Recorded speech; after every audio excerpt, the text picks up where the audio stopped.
Let's go Birds! Time is ticking, and there's a lot going on behind the scenes for the Eagles. I'll tell you everything, and at the end I want to hear your thoughts on it. Before I start, make sure you've already hit the like button if you're a passionate Philadelphia Eagles fan and believe Howie Roseman will make the best decisions for the team. If possible, comment like this: Go Birds! Go Howie! I want to start by talking about how the Eagles will deal with the departures on their defensive line. Losing Josh Sweat and Milton Williams isn't just about losing their production, it's about losing depth. The Eagles' defensive success in 2022, when they made their Super Bowl run, was built on a deep rotation that kept their pass rushers fresh. Right now, that depth isn't there, and while compensatory picks in 2026 will help in the long run, the Eagles need solutions now. That's why signing Khalil Mack wouldn't just be about adding another pass rusher, it would be about maintaining this elite defensive line rotation. Imagine Mack in a situational role, stepping in on key third downs alongside Haason Reddick, Jalen Carter, and Jordan Davis. That's the kind of unit that could dominate late in the season when other teams are dealing with fatigue. And speaking of Reddick, his situation is another wrinkle in all of this. There have been rumors swirling about whether the Eagles could move on from him. If that happens, then suddenly adding Mack or another veteran pass rusher becomes even more critical. But what about the offense? While defense is the major focus of this conversation,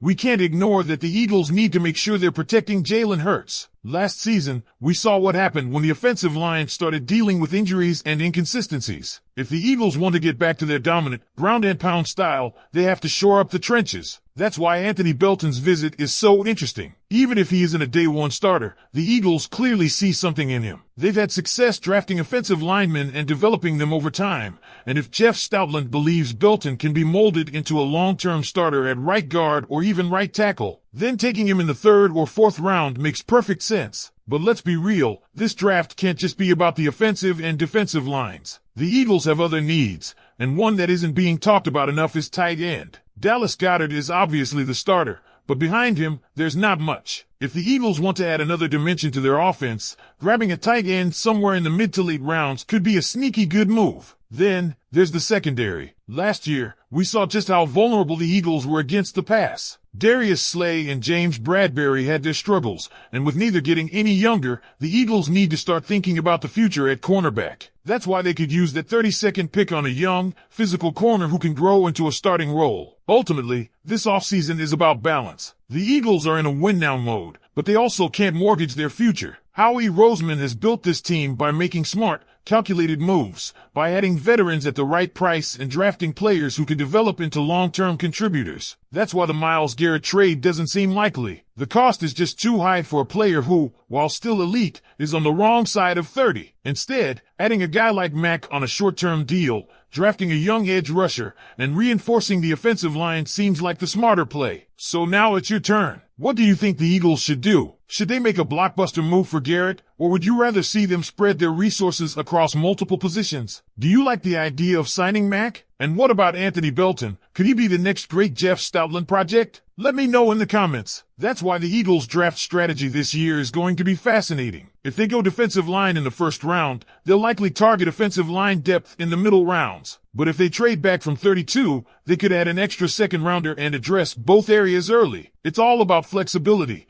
and that's what makes Howie Roseman one of the best in the business. One other wild card in all of this? The secondary. The Eagles cannot afford another season of getting torched by opposing quarterbacks. We saw last year how much they struggled against elite passing attacks. If they don't take a defensive lineman at 32, I wouldn't be shocked if they go after a cornerback instead. Someone like Cooper DeJean out of Iowa or Ennis Rakestraw Jr. from Missouri could be exactly what they need. So here's the big question. What's the best path forward? Should the Eagles go all in on defense in the draft, or should they mix it up and grab offensive line help early? Do you think Khalil Mack would be a good addition, or should they go younger? And what about the secondary? Do the Eagles need to prioritize a cornerback early? One thing is certain, Howie Roseman is playing chess, not checkers. Every move he makes this offseason is about maximizing the Eagles' current Super Bowl window while also preparing for the future. That's what separates good teams from great ones. And right now, all signs point to the Eagles taking a disciplined approach instead of going all in on one superstar acquisition. Let's take a step back and look at the bigger picture. If the Eagles don't make a blockbuster move for Myles Garrett,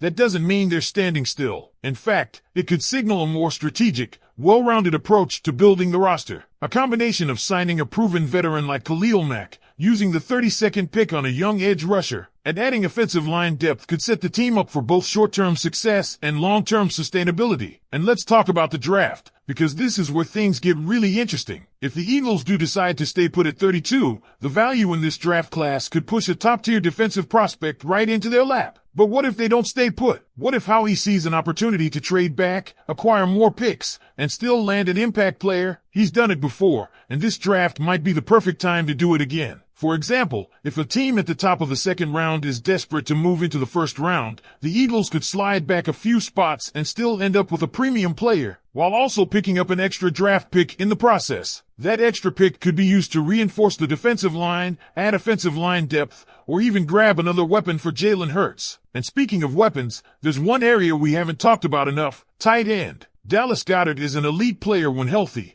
but the Eagles need a legitimate number 2 option behind him. If they want to make their offense even more dangerous, adding a tight end who can both block and contribute in the passing game would be a smart move. Someone like Ja'Tavion Sanders from Texas or Cade Stover from Ohio State could be a great fit if they're available in the mid-rounds. Then there's the secondary. The Eagles' biggest weakness last season was their inability to stop the pass, and while a new defensive scheme under Fangio will help, they still need better personnel. If the right cornerback is on the board at 32, it's going to be tough for them to pass. Darius Slay and James Bradbury are aging, and Khalil Ringo, while promising, is still a question mark. If a player like Kool-Aid McKinstry or Nate Wiggins falls to them, they have to seriously consider taking him. But at the end of the day, the Eagles' identity is built in the trenches. That's why the Anthony Belton visit is so important. It's not just about adding depth for this season, it's about making sure the Eagles remain dominant up front for years to come. Belton could be a hidden gem, and if the Eagles draft him, Jeff Stoutland is going to turn him into a force, whether that's at guard or tackle. So here's where we stand. The Myles Garrett trade looks unlikely,